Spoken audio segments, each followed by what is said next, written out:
নাই আমাৰ এই সময়ত আমাৰ বিজেপি প্ৰাৰ্থীসকলৰ যি নিৰ্বাচনী হাৱা আমাৰ আটাইতকৈ আমি ভাবিছোঁ প্ৰত্যেকটো পঞ্চায়ততে আমি আমাৰ AP মেম্বাৰ আৰু আমাৰ জিলা পৰিষদখিনি বিহপুৰীয়াত প্ৰায় 90% ভোট বিহপুৰীয়া জনতাই ভাৰতীয় জনতা পাৰ্টিক দিব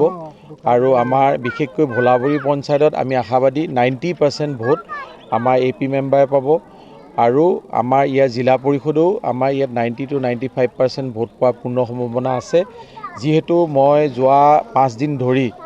ভোলাবৰীত পঞ্চায়তত নিৰ্বাচনীৰ লগত জড়িত হৈ আছোঁ জিলা পৰিষদৰ লগত আৰু মোৰ লগত আমাৰ AP মেম্বাৰ নিজে আছে মোৰ সহপাঠীও হয় ক্লাছমেট হয় আৰু প্ৰদীপক সকলো মানুহে আদৰি লৈছে যোৱাকালি আমি প্ৰায় 10খনমান আমি ভোলাবৰী পঞ্চায়তত মিটিং ৰাখিছিলোঁ আমাক বিপুল ৰাইজে আদৰি লৈছে আৰু প্ৰদীপক আশীৰ্বাদ দিছে জিলা পৰিষদক আশীৰ্বাদ দিছে গতিকে মই ভাবোঁ আমাৰ ভোলাবৰী পঞ্চায়তত আমি চিন্তা কৰিবলগীয়া একো কথা নাই আৰু সমগ্ৰ বিহপুৰীয়াতে আমি 90 পৰা 95% আমাৰ ভাৰতীয় জনতা পাৰ্টীয়ে ভোট পাব আমাৰ 4জন জিলা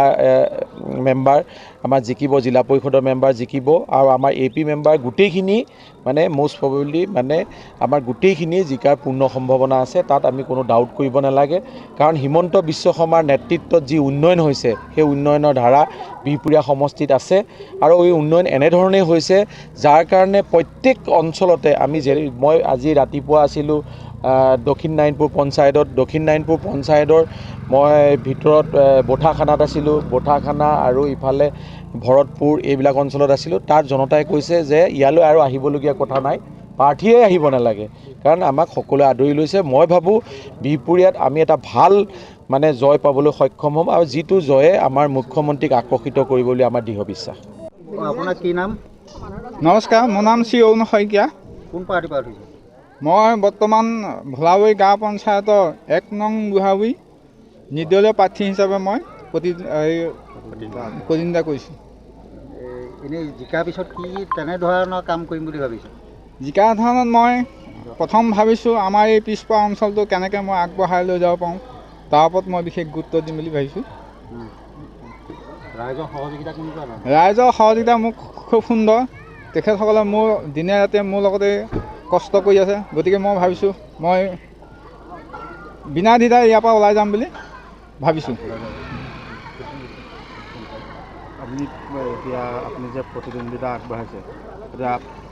অসমৰ পঞ্চায়তৰ মন্ত্ৰীজনৰ নাম জানেনে অঁ শ্ৰীযুত ৰঞ্জিত কুমাৰ দাস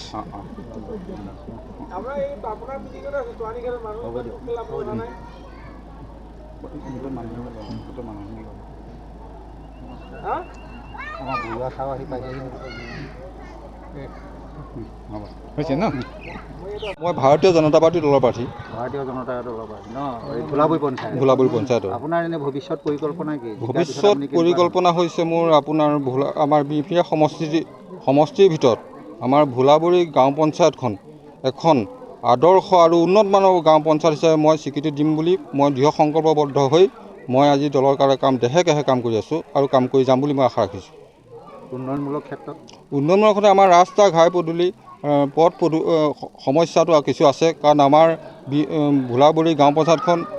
সঁচাকৈ বহুত মানে উন্নত হৈছে যদিও আৰু কিছু কাম কৰিবলগীয়া আছে আমাৰ ইয়াত ৰাস্তা ঘাটৰ অলপ কাম কৰিবলগীয়া আছে সমষ্টিটোৰ ভিতৰত আমাৰ শ্ৰদ্ধাৰ জনপ্ৰিয় মুখ্যমন্ত্ৰী আমাৰ হিমন্ত বিশ্ব শৰ্মা আৰু শ্ৰদ্ধাৰ অমীয় ভূঞাদেৱে বিধায়কদেৱে আমাৰ যি নেতৃত্ব লৈছে আমি আশা ৰাখিছোঁ আমাৰ কাৰ্যকালতে আমাৰ ভোলাবৰী গাঁও পঞ্চায়তখন এখন বিহপুৰীয়া সমষ্টিৰ ভিতৰত 1 নম্বৰত আমাৰ স্থান দিম বুলি আমি আশা ৰাখিছোঁ আৰু কাম কৰি যাম আপুনি কোন দলৰ পৰা প্ৰাৰ্থিত্ব আগবঢ়াইছে ভাৰতীয় জনতা পাৰ্টিৰ পৰা ভাৰতীয় জনতা আপোনাৰ এনে ভৱিষ্যত পৰিকল্পনা কি ভৱিষ্যত পৰিকল্পনা আমাৰ যি এই সীমান্তৱৰ্তী এৰিয়া ৰাজঘাট জিলা পৰিষদ ইয়াত বিভিন্ন সমস্যা আছে এতিয়াও চৰকাৰে বহুত কাম কৰিছে যদিও এতিয়াও কিছুমান সমস্যা থাকি গৈছে এই সমস্যাবিলাকক লৈ আমি আমাৰ এই যাত্ৰা আৰম্ভ কৰিম বুলি আমি প্ৰাৰ্থিত্ব আগবঢ়াইছোঁ পঞ্চায়তৰ বিভিন্ন প্ৰতিনিধিসকলে নিৰ্বাচনৰ পিছত এনেকুৱা গ্ৰাম্য অঞ্চলৰ যিবোৰ সেই সমস্যাবোৰ প্ৰতি আওকাণ কৰা যথেষ্ট মানে অভিযোগ আছে হয়। বিশেষকৈ আমাৰ এইটো অঞ্চলত আপুনি য'ত হয়। আজি খাৰা হৈ আছে হয় সেই অঞ্চলটোত যথেষ্ট আওকাণ কৰে, প্ৰতিনিধি দেখাই নাপায়। হয় আপুনি কি বুলি ভাবে সেই ক্ষেত্ৰত আপোনাৰ কেনেকুৱা হ'ব কৰণীয়? মই এই অঞ্চলৰ পবিত্ৰ হৰি মন্দিৰত এটাই কথা ক'লোঁ সেৱালৈ যে এই অঞ্চললৈ সপ্তাহত মই অতি কমে এদিন হ'লেও আহিম আৰু এইখিনি ৰাইজৰ লগত মই সদায় থাকিম। চৰকাৰৰ পক্ষৰ পৰা যিখিনি কৰিব পাৰোঁ সদায় চেষ্টা কৰি যাম, তাকে মই প্ৰতিশ্ৰুতি দিছোঁ। ৰাইজৰ সহযোগিতা কেনেকুৱা ধৰণৰ? ৰাইজৰ সহযোগিতা খুবেই ভাল, যিনি কৈছোঁ চবতে ৰাইজৰ বিপুল সঁহাৰি পাইছোঁ, খুবেই সুখী।